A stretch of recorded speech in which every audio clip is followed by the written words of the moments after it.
Assalamualaikum warahmatullahi wabarakatuh. Video kali ini kita akan belajar pertama kali bagaimana membuat program berbahasa assembly pada microcontroller ARM menggunakan Keil Microvision. Tapi sebelum kita membuat program baru kita atau program pertama kita menggunakan bahasa assembly, akan sedikit saya bahas bagaimana step by step program assembly itu bekerja. Yang pertama kita butuh yang namanya program editor atau editor program. Ya salah satunya seperti Keil atau bahkan kita pun juga bisa menggunakan Notepad sebagai editor program. Tetapi tidak hanya sekedar Notepad saja karena nanti ada proses step-step berikutnya yang perlu diinstal juga kalau kita menggunakan Notepad sebagai program editor. Tetapi beda ketika kita menggunakan Keil Microvision sebagai editor program kita.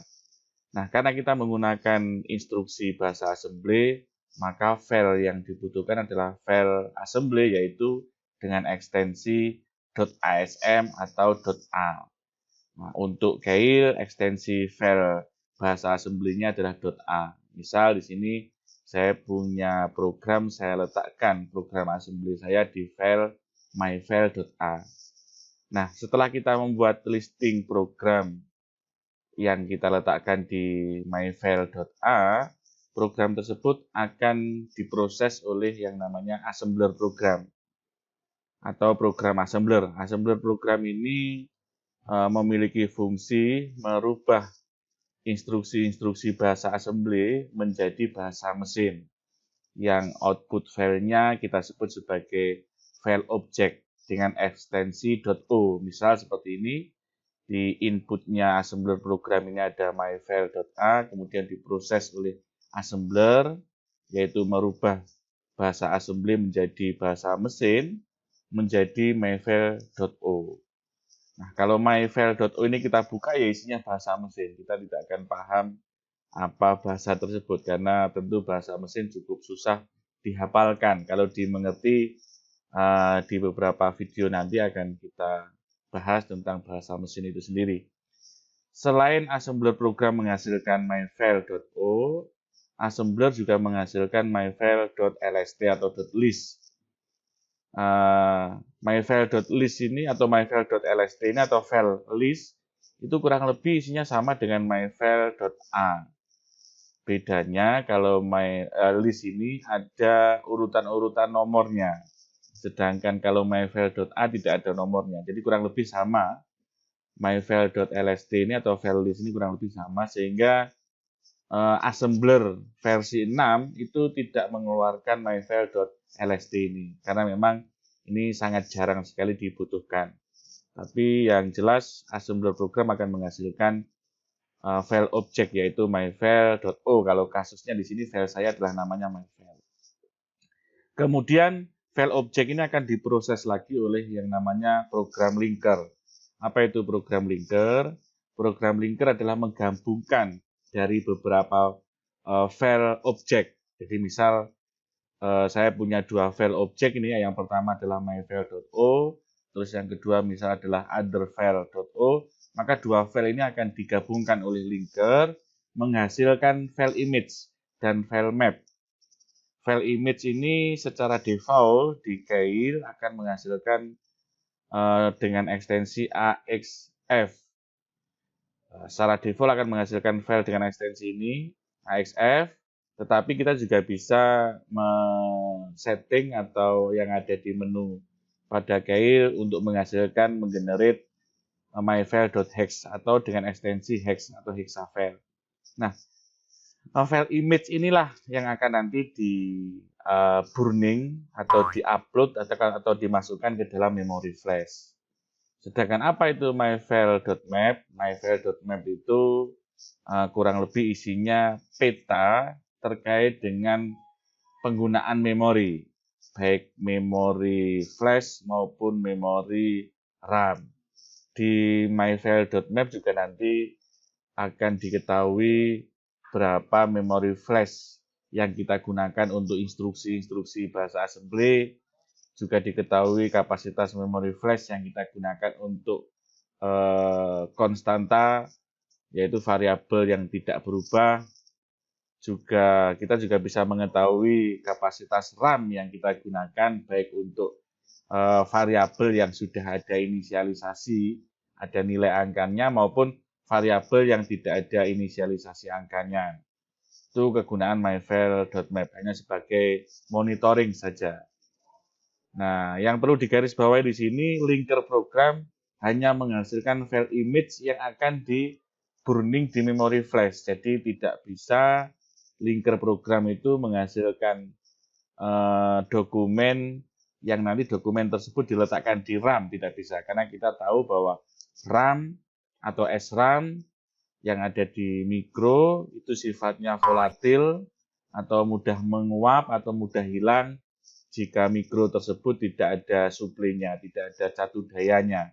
Maka dokumen yang di burning adalah dokumen yang diletakkan di my flash memory.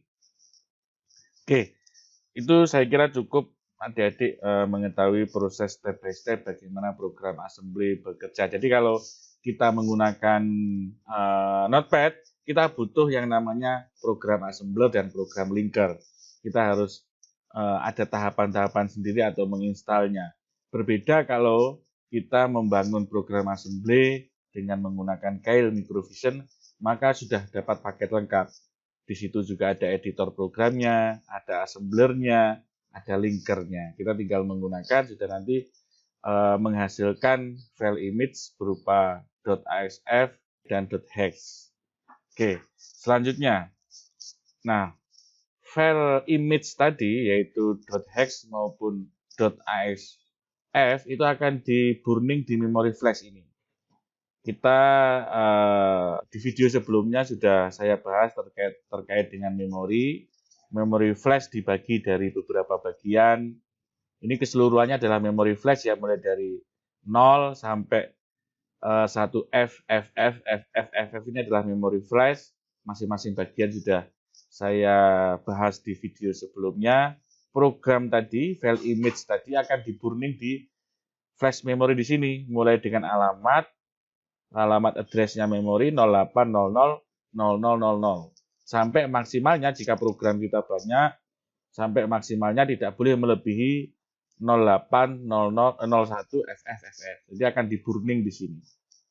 Oke, begitu flash tersebut di burning, maka kurang lebih misal isinya adalah seperti ini bahasa mesinnya yang sudah di burning, yaitu kita tahu bahwa memori flash itu setiap address-nya ada 8 bit, jadi setiap address-nya ini mengandung kapasitas 8 bit atau 1 byte. Jadi misal ini sudah di burning ya, di dalamnya sudah ada file image yaitu 00, 01, 00 dan seterusnya. Nah, ketika mikro pertama kali dinyalakan atau di sini ditulis power up, pertama kali microcontroller STM32F103 itu dinyalakan, berhubung STM32F103 itu arsitektur prosesornya adalah Cortex-M, jadi seluruh Cortex-M, begitu mikronya baru dinyalakan atau reset atau restart, maka apa yang terjadi? Yang terjadi adalah 4 byte di alamat terendah, yaitu mulai dari alamat terendahnya di sini adalah 0000 sampai 01, 02, 03, 4 byte ini ya, dari 00 sampai 03, akan disalin secara otomatis oleh CPU tersebut ke register 13, di mana register 13 ini merupakan bagian dari general purpose register yang kapasitasnya setiap register adalah 32 bit. Kebetulan R13 ini punya spesial fungsi yaitu sebagai SB atau stack pointer. Di video kali ini saya tidak akan membahas stack pointer, akan saya buatkan video khusus terkait dengan stack pointer. Jadi 4 bit yang bawah ini di-copy ke stack pointer sehingga misal di sini adalah 00 ya, di sini 00. Karena ini 32 bit, jadi 32 bit ini mampu menampung 4 kali 8 bit, jadi 4 kali 8 bitnya. 1, 2, 3, 4. Jadi 00 ditaruh di LSB, kemudian 01, 01 ini, kemudian 00, 00, kemudian 20 ini. Nah, begitu juga 4 byte berikutnya, mulai dari alamat 04 sampai 07, 4 byte ini akan disalin ke register 15. Atau register 15 ini punya fungsi spesial, yaitu sebagai PC atau program counter.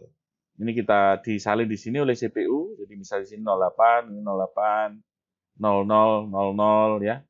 08 lagi, 00 dulu, ini 00, 08. Nah, disalin di PC. Oke, PC, ini PC yang akan saya jelaskan lagi. Program counter atau PC adalah alamat address memory flash yang nantinya akan dieksekusi oleh CPU. Jadi PC ini adalah petunjuknya bagi CPU instruksi mana yang akan dieksekusi berikutnya. Jadi CPU itu eksekusi instruksi-instruksi berdasarkan alamat address yang ada di PC. Jadi misal di sini 08000008 misalnya. Nah, maka CPU akan mengeksekusi alamat ini nanti, yaitu kebetulan di sini bahasa mesinnya adalah 4F 4F0 4F, atau kalau saya jadikan 16 bit atau 2 bit jadinya seperti ini. Jadinya misal adalah 0x ini misal adalah bahasa mesinnya ya. Kita tidak perlu memahami dulu F0 itu F0 4F itu instruksi apa. Nah, misalnya adalah sebuah instruksi atau opcode. Opcode yang merupakan bahasa mesin ya, tapi ya. Bahasa mesin yang tentu kita juga tidak familiar maksudnya F0 4F ini apa. Ini nanti yang akan dieksekusi oleh CPU.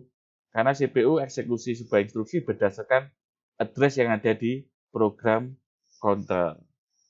Begitu ini nanti dieksekusi oleh CPU, program counter akan berubah. Akan berubah tergantung perintah ini instruksinya apa. Di dalam pemrograman bahasa assembly di ARM, itu ada 2 jenis bahasa assembly. Yang pertama adalah ARM assembly konvensional yang terdiri dari 32 bit, jadi seluruh instruksi-instruksinya ada 32 bit. Kemudian ARM mengupgrade bahasa assembly-nya, yaitu diberi nama TUM, bahasa assembly-nya. Itu sebagian besar instruksi bahasa assembly-nya ARM dengan instruksi assembly TUM, itu kapasitasnya hanya 16 bit saja. Hanya 16 bit saja. Jadi dengan instruksi baru ini atau instruksi TUM ini akan lebih menghemat memori flash dibandingkan dengan instruksi sebelumnya yang kapasitasnya adalah 32 bit. Oke, ini yang harus dipahami pertama kali ketika memprogram menggunakan bahasa assembly. Jangan sampai nanti inisialisasi yang di sini keliru. Kalau inisialisasi di sini keliru, CPU-nya mikro tidak akan mengeksekusi program yang tepat. Jadi jangan sampai salah, makanya ini perlu saya sampaikan ketika kita ingin membuat program dengan bahasa assembly pertama kali. Oke, sebelum kita membuat program di Keil, ada juga yang perlu saya sampaikan. Yang pertama adalah direktif. Oke, kemarin kita sudah berbicara tentang instruksi. Di video sebelumnya kita sudah berbicara instruksi bahasa assembly, ada instruksi move untuk menyalin data atau menyalin antar register, ada instruksi add untuk menjumlahkan, dan seterusnya. Nah, sekarang akan sedikit saya bahas yang namanya direktif. Atau kalau kita terjemahkan dalam bahasa Indonesianya adalah sebuah pengarah. Apa bedanya instruksi dan direktif? Oke. Kalau instruksi kita sudah mengenal, misal ada add, ada move. Instruksi adalah perintah yang nanti akan dieksekusi oleh CPU. Jadi seperti add, berarti ketika ada instruksi add, maka CPU harus melakukan proses penjumlahan. Kalau kita memberikan instruksi move, maka CPU harus melakukan proses salin data. Jadi instruksi adalah sebuah perintah yang akan dieksekusi atau yang dieksekusi oleh CPU. Berbeda dengan direktif. Direktif adalah sebuah kode yang memberitahu assembler apa yang harus dilakukan. Nah, beda ya tadi ya. Kalau kita lihat slide yang pertama tadi, yaitu ada editor program yang ada isinya file .a, .asm, terus kemudian nanti itu jadi masukan program assembler. Dari itu program assembler akan merubah bahasa assembly menjadi bahasa mesin. Nah, petunjuk-petunjuk assembler program mengeksekusi dari bahasa assembly ke bahasa mesin itu nanti akan diarahkan oleh yang namanya directive, yaitu sebuah kode. Nah, contohnya seperti apa? Contohnya di sini ada sebuah kode direktif, ada area, ada import, export, N, DCD, DCW, DCB, dan seterusnya. Nah, untuk pertama kali yang hanya perlu dipahami adik-adik mungkin hanya 2 instruksi ini saja. Oh, bukan instruksi ya, 2 kode direktif, yaitu direktif area dan direktif DCD, DCW, dan DCB. Nah, contohnya seperti apa? Misal, nanti contohnya akan kita gabung di sini ya. Akan kita gabung di sini, kita bicara direktif yang kedua. Direktif yang kedua adalah deklarasi nilai konstanta dengan menggunakan kode DCD atau DCW atau DCB. Kalau kita ingat konstanta itu adalah sebuah variabel yang tidak bisa berubah, nilainya tetap. Jadi ya kita tidak bisa mengeditnya. Contoh misal kita ingin deklarasi variabel P. Nilai P itu kan 3,14, dia tidak akan berubah. Artinya sebuah variabel-variabel yang selama mikro tersebut tidak berubah datanya, maka itu kita sebut sebagai konstanta. Nah, contoh kalau kita menggunakan DCB. DCB itu adalah menginisialisasikan dan mengalokasikan memori sebesar 8 bit. Contoh, jadi my value ini adalah nama konstanta kita, jadi ini boleh, terserah kita nulisnya. Terus kemudian DCB kode direktifnya 5. Artinya kita meminta ke assembler, memberitahu ke program assembler bahwa saya tolong sediakan memori sebesar 8 bit untuk menyimpan angka 5. Dan saya beri label my value. Saya beri label my value. Sebetulnya my value ini adalah address alamat nanti variabel kita disimpan di mana, nanti konstanta kita disimpan di mana. Jadi my value itu adalah sebuah label itu identik dengan sebuah address, penunjuk saja, biasanya penunjuknya adalah alamat letak memori tersebut disimpan. Nah, ini contoh di bahasa C.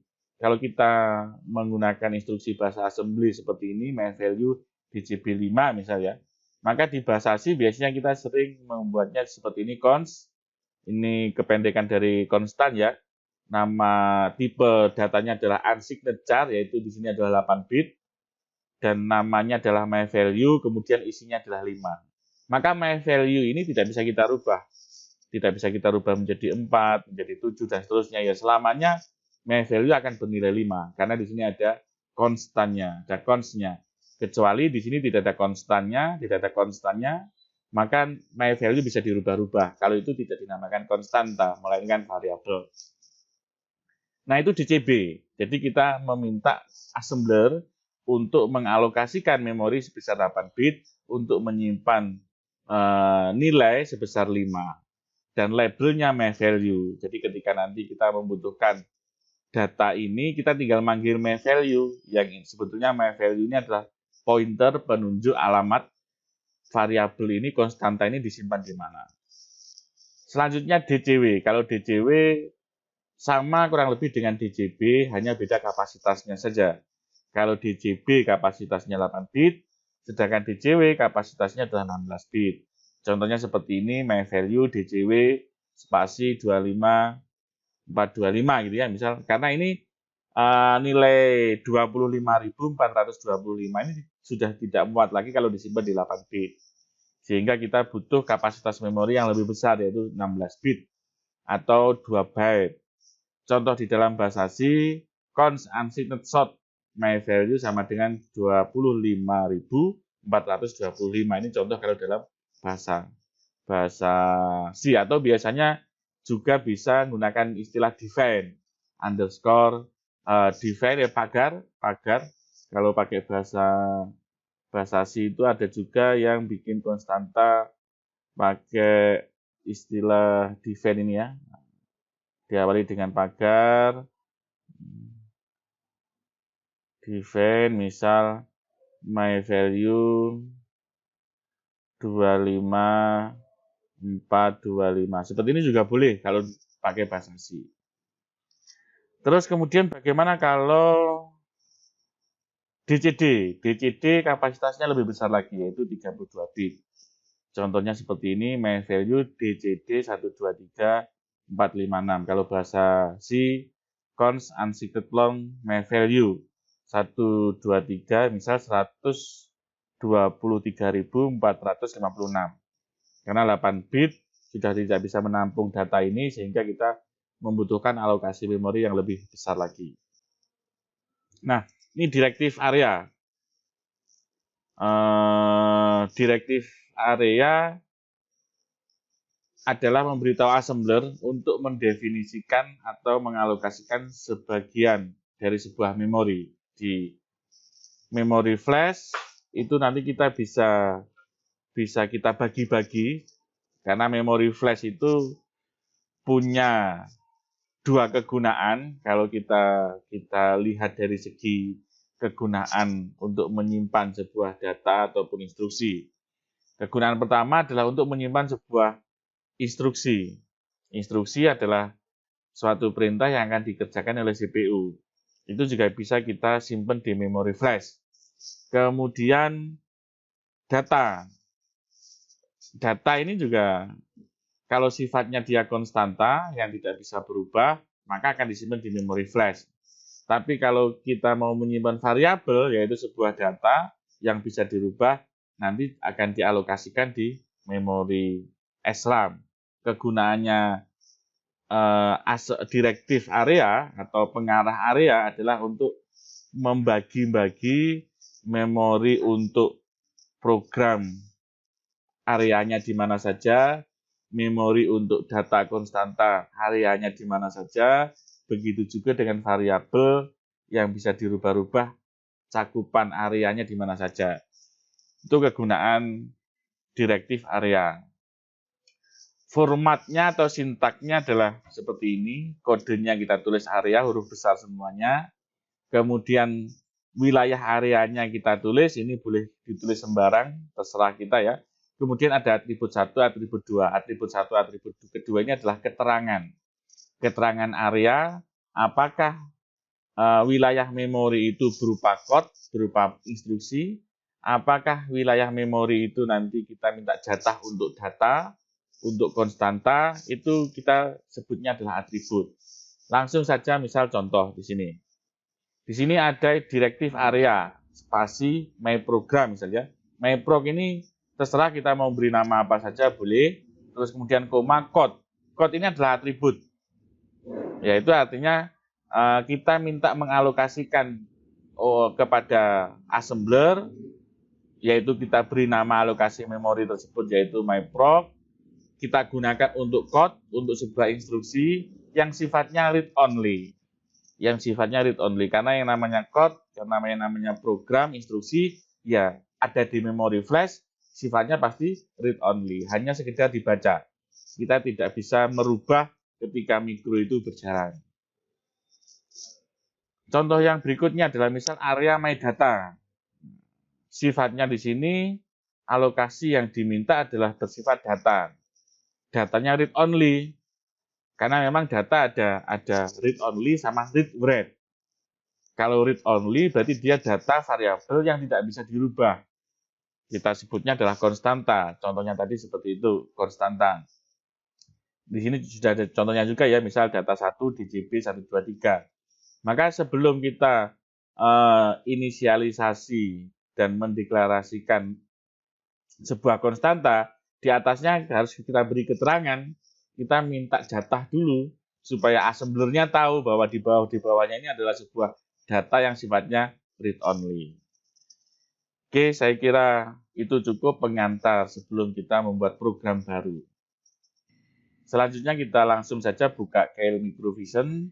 Ini simbolnya seperti ini, warna hijau, kita double klik. Kita tunggu sebentar. Oke, kalau di sini mungkin adik-adik pernah program, kita harus close dulu ya, close project-nya dulu. Dan dipastikan kita sudah menginstal pack-nya. Kita klik ini ya, kita klik, kemudian kita tunggu karena dia butuh koneksi internet ini ya, karena dia akan membaca pack apa saja atau device apa saja yang support pada Keil. Dia butuh koneksi internet. Di sini adalah list. Kita klik OK. Di sini ini adalah list beberapa device yang support terhadap Keil Microvision. Salah satunya adalah ST Microelectronic. Nah, karena kita menggunakan tipe micro STM32F1, nah ini F1 ini ya, maka dipastikan DFP-nya ini terinstall. Jadi karena saya sudah menginstal, maka di sini tulisannya adalah update. Kalau belum pernah nginstal pack-nya ini, di sini akan ada tulisan install. Silahkan diklik install. Sehingga adik-adik nanti bisa membuat program pada micro STM32F1. Silahkan diinstal, karena berhubung ini sudah install, maka tulisannya up to date.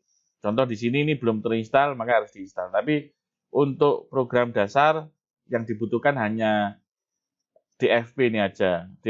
DFP ini yang harus diinstal, itu diklik install. Kalau sudah diinstal, silahkan di close. Kita bisa memulai project pertama kali kita membangun program assembler pada micro ARM. Kita klik project, kemudian new microvision project, kita klik kiri, kemudian kita akan diminta membuat menaruh project kita di mana. Misal saya buatkan folder dulu, yaitu latihan 6 misalnya. Saya buatkan folder dengan nama latihan 6. Kemudian nama project kita copy paste saja. Namanya boleh sama dengan nama folder, boleh berbeda. Oke, kita langsung save. Kemudian di sini kita diminta select device. Di device mikro kita yang mau kita gunakan apa? Saya di sini sudah install pack 2 macam, yaitu untuk STM32F1 sama untuk STM32F4. Kita gunakan yang F1 saja, F103 di sini ya. Nah, ini ada C8, ada CB. Kalau yang C8 kapasitas memorinya 64 saja. Sedangkan kalau CB lebih besar, yaitu 128. Nah, kalau di Bluepill itu C8 kebanyakan, jadi nampak. Kita pilih yang C8 saja. Kita pilih, kemudian kita klik OK. Ini OK saja langsung, tidak usah kita pilih apapun. OK saja. Kemudian silakan di expand target ini ya. Di expand, di plusnya di klik kiri, kemudian klik kanan pada source. Kemudian pilih add new item to group source 1. Kita klik kiri. Kita klik kiri, kemudian kita pilih ASM file, karena kita akan membuat program bahasa assembly. Kalau bahasa C ya silahkan dipilih ini, kalau C++ ya ini. Kita buat assembly dengan memilih file ASM. Nama filenya misal adalah main gitu ya. Main, kemudian apapun boleh, terserah ini. Kemudian silahkan klik add. Oke, kita akan dibuatkan file .s ya. .s, ada yang .s, ada yang .asm, ada yang .a. Oke, ini filenya adalah .s. Program pertama kita atau code pertama kita menuliskan TUM. TUM artinya apa? Tadi sempat saya singgung sedikit. TUM itu adalah sebuah bahasa assembly, versi bahasa assembly pada ARM. Kalau yang konvensional 32 bit, instruksinya memakan memori 32 bit. Kalau TUM itu sebagian besar instruksinya hanya 16 bit saja. Jadi supaya kita menghemat memori, kita tuliskan TUM, artinya kita menggunakan bahasa assembly versi TUM. Kemudian setelah itu kita mengalokasikan memori. Jadi untuk 4 bit memori pertama akan disimpan di stack pointer, dan 4 bit berikutnya nanti akan disimpan di program counter yang di slide kedua tadi sudah kita bahas terkait dengan mikro pertama kali dinyalakan, itu 4 bit pertama yang ada di memori flash akan disimpan di register 13 yaitu stack pointer, sedangkan 4 bit berikutnya akan disimpan secara otomatis di register 15 yaitu program counter. Nah, kalau sampai kita salah menginisialisasikan itu, maka program kita akan sangat kacau. Jadi kita inisialisasikan, misal di sini adalah reset. Jadi ketika pertama kali nyala kita nyebutnya adalah reset. Ini nama sectionnya, nama seksinya tadi ya. Kemudian atributnya kita buat sebagai data. Kemudian sifatnya adalah read only. Oke, read only. Kita sekarang mengalokasikan, karena tadi 4 bit, maka kita DCD. Jadi mengalokasikan 32 bit, jadi 32 bit sama dengan 4 bit. Untuk yang pertama, 4 bit pertama adalah untuk alamat stack pointer. Untuk alamat memory stack-nya, ini kita skip dulu apa itu stack pointer, saya skip. Ini misal ditulis seperti ini saja ya. Oke, misal alamatnya adalah 00100002 gitu ya. Ini akan kita bahas lain kali. Terus kemudian 4 bit berikutnya ini adalah 4 bit terendah ya. 4 bit terendah pada memori flash.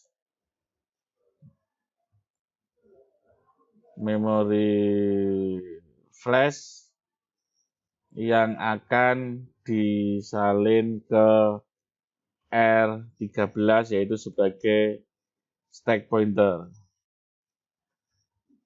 Nah, oke, apa itu stack pointer? Kita skip dulu. Kemudian, Pak, ini kok tidak ada labelnya? Misal kalau tadi contohnya adalah my data gitu ya. My data ini kok tidak ada? Tidak perlu. Boleh ditulis labelnya, boleh tidak. Karena dengan address ini, memori ini tidak pernah kita panggil lagi, tidak kita butuhkan di program di bawahnya, maka tidak perlu label. Boleh hanya seperti ini. Jadi ini otomatis nanti di memori flash 4 bit terendah akan diisi dengan data ini. Selanjutnya 4 bit berikutnya yang akan disimpan di R15 yaitu sebagai program counter, kita isikan misal adalah reset handler.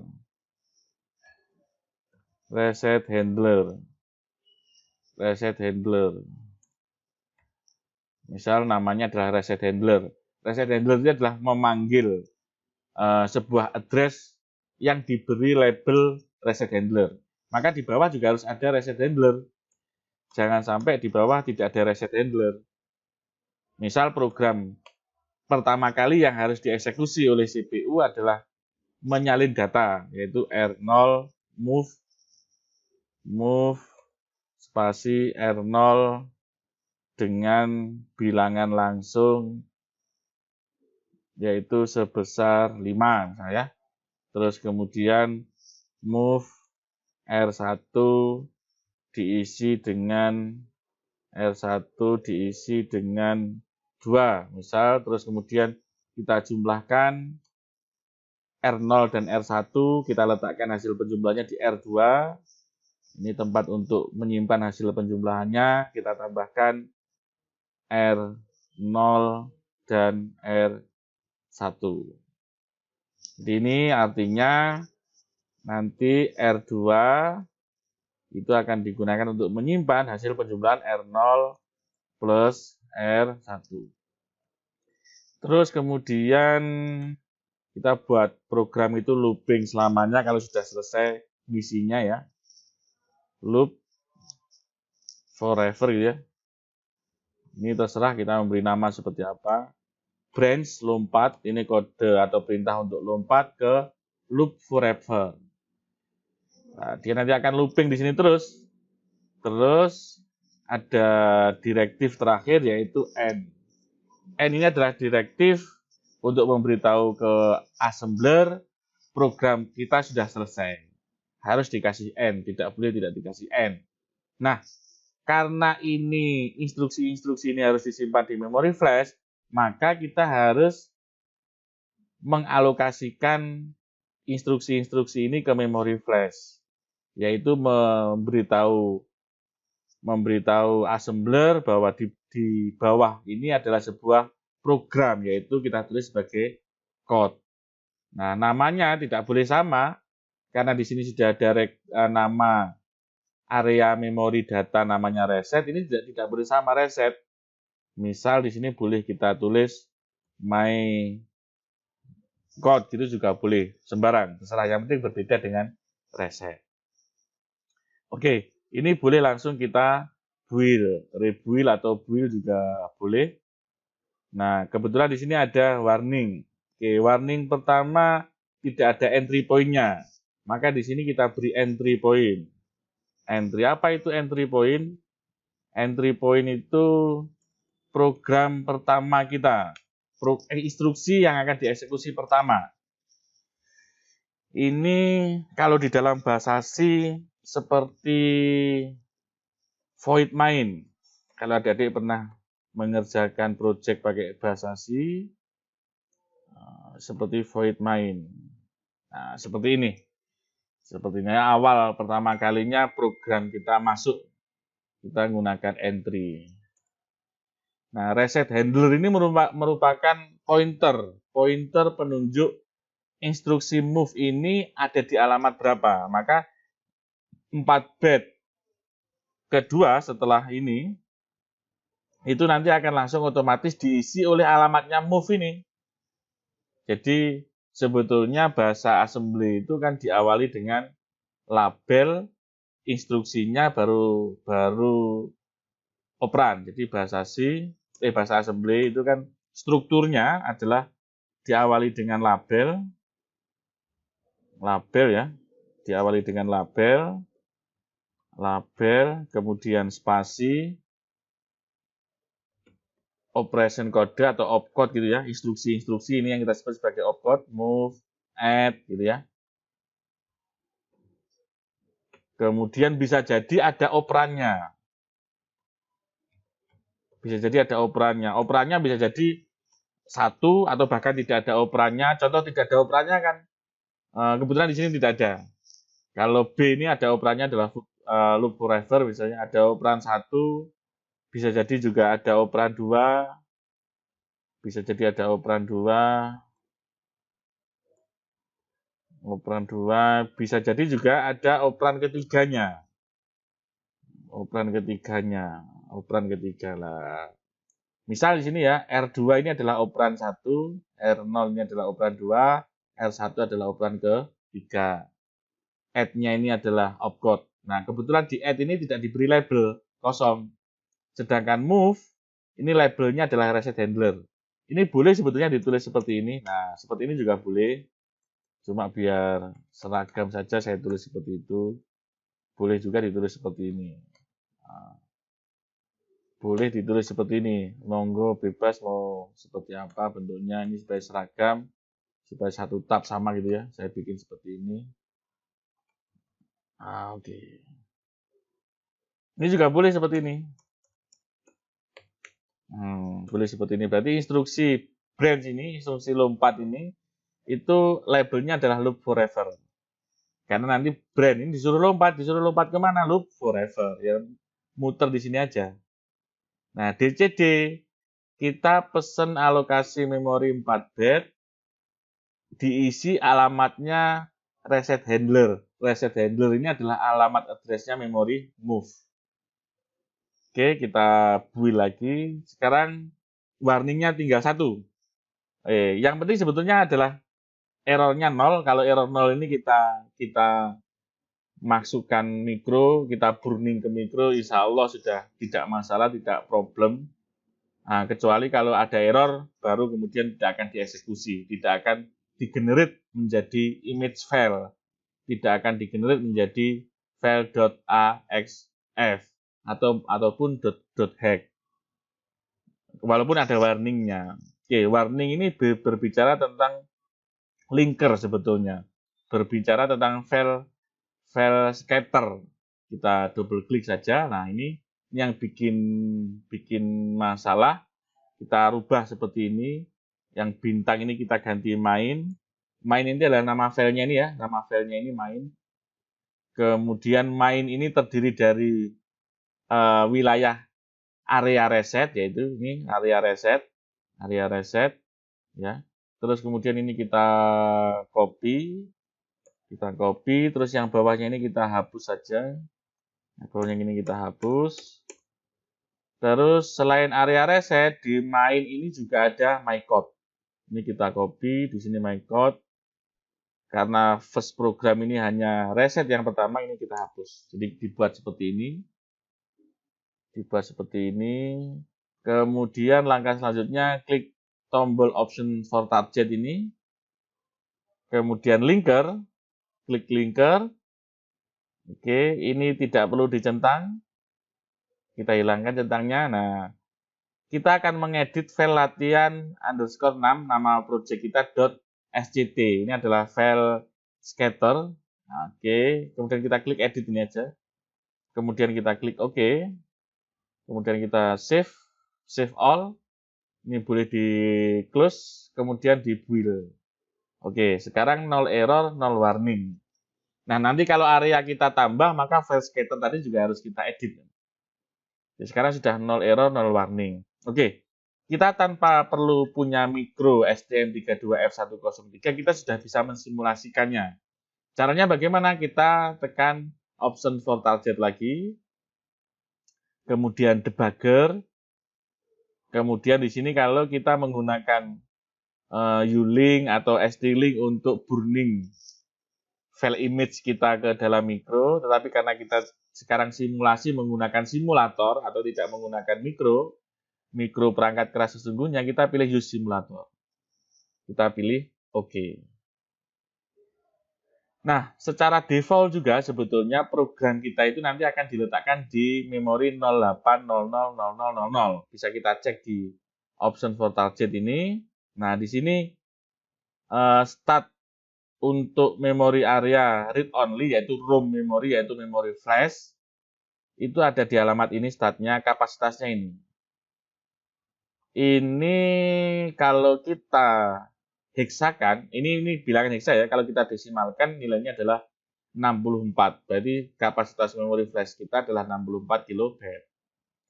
Sedangkan ini adalah untuk alamat address pertama kali memori SRAM-nya ada di 2000000. Kapasitasnya adalah 5000 heksa. Kalau kita heksakan, ini kalau tidak salah 20 kilobyte untuk RAM-nya, SRAM-nya. Nah, ini untuk kristalnya, karena kita simulasi, kita tidak perlu menggunakan ini ya. Kita klik OK. Kita build, kita run simulasinya. Ini tombol start and stop debug session ini. Kita klik kiri, OK. Nah, sekarang begitu mikro pertama kali dinyalakan, tadi kita sudah bahas bahwa 4 byte pertama di memori flash, yaitu yang isinya ini, akan disalin ke register 13. Nah, ini stack pointer, nilainya sama dengan yang ada di sini. Nah, move ini letaknya ada di, kalau kita perhatikan di sini, move ini, instruksi move R0, 0x05 ini ternyata terletak di alamat 08000008, sehingga byte selanjutnya, yaitu DCD selanjutnya ini akan terisikan 0800000C. Nah, ini bisa kita lihat di sini. Oh, sorry, bukan 0C, yang atasnya ya. Instruksi move R0 ini terletak di alamat address memorinya adalah 08000008. Maka di R15 atau program counter ya isinya sama dengan ini. Jadi address move ini yang diberi label reset handler akan dialokasikan di 4 byte berikutnya setelah 4 byte yang ada di sini. Kita bisa cek memori di bawah ini, kita klik memori ini. Kemudian kita klik alamatnya, yaitu memori flash pertama kali ada di 0x08000000. Kita enter. Nah, oke. Kalau kita lihat di sini, byte pertama adalah 00 ini. 00 ya, kemudian 01, ini memori flash di alamat ini ya, ini alamatnya, kemudian ini 00, nah, terus kemudian ini 20. Nah, ini 4 bit ini disalin ke R13, yaitu sebagai stack pointer. Terus kemudian reset handler isinya berapa? Reset handler isinya ini 09 00 0008. Nah, ini tadi saya sampaikan 08 00 00 08 ya. Kenapa di sini kok 09? Kenapa kok enggak 08? Nah, khusus untuk yang kedua ini, jadi ada tambah satunya. Nanti secara sistem by CPU akan dikurangi satu yang akan disalin di program counter ini. Jadi terbukti di sini disalinnya adalah yang instruksi pertama yang akan dieksekusi adalah move ini. Jadi begitu kita nyalakan mikro, yang akan dieksekusi langsung tertuju kepada move. Berbeda misal, kalau ini tidak reset handler, melainkan alamat yang lain. Misal di sini adalah 0x 0001 gitu ya. Kita buat alamat lain, kita burning lagi, maka program counter kita juga akan sama, eksekusi pertamanya akan lain, bukan instruksi move ini. Bukan instruksi move ini, karena alamatnya di program counter dianggap 0 ini. Dianggap 0, jadi akan jadi problem, akan jadi masalah. Sehingga kita jangan sampai menginisialisasikan salah yang ada di DCD yang kedua ini. Sehingga kita perlu reset handler ini. Ini tidak harus reset handler juga, boleh terserah namanya, boleh apapun. Yang penting harus sama dengan yang ada di sini. Oke, kita build lagi, kita run. Oke. Awal mula R0 sama dengan 0. Nah, ini adalah GPR, isinya 0 semuanya. Setelah instruksi ini selesai, maka R0 mestinya nilainya 5. Untuk mengeksekusinya, kita klik step ini ya. Klik step. Nah, oke, sekarang R0 isinya 5. Nah, instruksi berikutnya adalah move R1, 2. R1 akan berisi 2. R2 akan disalin ke R1. Sekarang R1 masih 0. Kalau kita klik step, klik kiri, maka sekarang R1, 2. Nah, instruksi selanjutnya adalah R0 ditambahkan R1. 2 tambah 5, 7. Hasilnya akan disimpan di R2. R2 nanti akan nilainya 7. Kita klik step sekali lagi 7. Kemudian kalau kita klik lagi terus menerus ya dia akan looping di sini aja, tidak berubah kemana-mana. Nah, begitulah program pertama kali kita menggunakan bahasa assembly untuk mikro ARM. Kita sudah belajar mempraktekkan instruksi move dan instruksi add. Kita juga sudah mempelajari apa itu direktif assembler, ada area, ada DCD, juga termasuk N. N ini juga merupakan direktif. Begitu juga dengan TUM yang di atas itu ya. Nah, ini juga merupakan direktif. Ini direktif, ini juga direktif. Setelah titik koma ini dianggap sebagai komentar ya, tidak akan dieksekusi oleh assembler sebagai bahasa mesin, jadi diabaikan oleh assembler. Ini juga entry ini juga direktif sebetulnya. Entry ini juga dia fungsinya sebagai direktif penanda bahwa move ini adalah program awal kita. B ini juga instruksi. B kalau B bukan direktif melainkan instruksi, yaitu kepanjangan dari branch, lompat ke loop forever. Jadi berhubung loop forever ya B itu sendiri, jadi nanti dia akan eksekusi berulang-ulang di sini. Dan N menandakan program terakhir kita. Saya kira cukup video kali ini. Terima kasih sudah menyaksikan. Bila ada kritik dan saran silakan tinggalkan komentar di bawah. Billahi taufiq wal hidayah. Wassalamualaikum warahmatullahi wabarakatuh.